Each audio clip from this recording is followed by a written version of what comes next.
Hello, everyone. Well, we're going to get not one, but two cold fronts to work over northwest Indiana in the next 24 hours.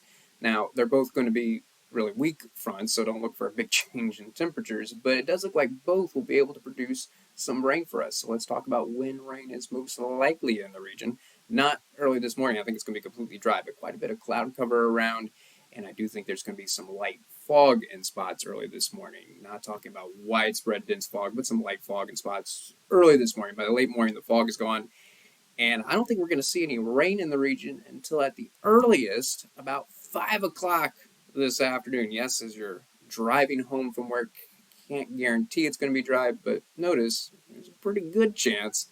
And as far as temperatures go today, probably a couple degrees warmer than yesterday.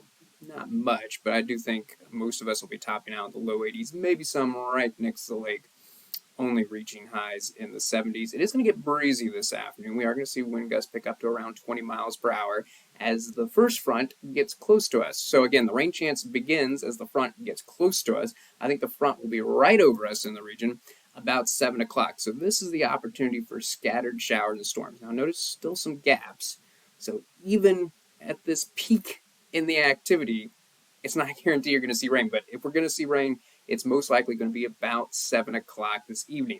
And I do think we'll have a couple of storms around, not worried about severe storms, but heavy rain and lightning in a couple spots. Yes, that's a possibility. Now, this first front looks to be clear of us by 9 o'clock this evening. So we have a window of opportunity from 5 o'clock this afternoon until 9 o'clock in the evening, best chance 7 o'clock. So that's the first front. And then already, cold front number 2 is going to arrive early tomorrow morning. It looks like it is going to be right over us about 7 a.m. tomorrow morning. So for the morning commute tomorrow, do have to mention the chance for isolated showers, maybe a thunderstorm, but notice it's mostly green. So I think it's going to be difficult since we've already had one front come through. It's kind of clearing the path for the second one.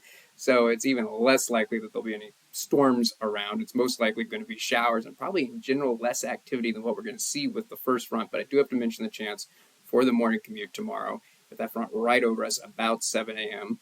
That said, by 10 a.m., it looks like the second front is clear of us and the rain chance going away for Thursday. And it is going to be a nice Thursday afternoon now. Much cooler than today. We're only talking about a couple degrees cooler, but I do think there'll be more spots in the upper 70s, around 80 degrees versus the low 80s. And the other difference for tomorrow afternoon versus this afternoon, there is not going to be much wind around.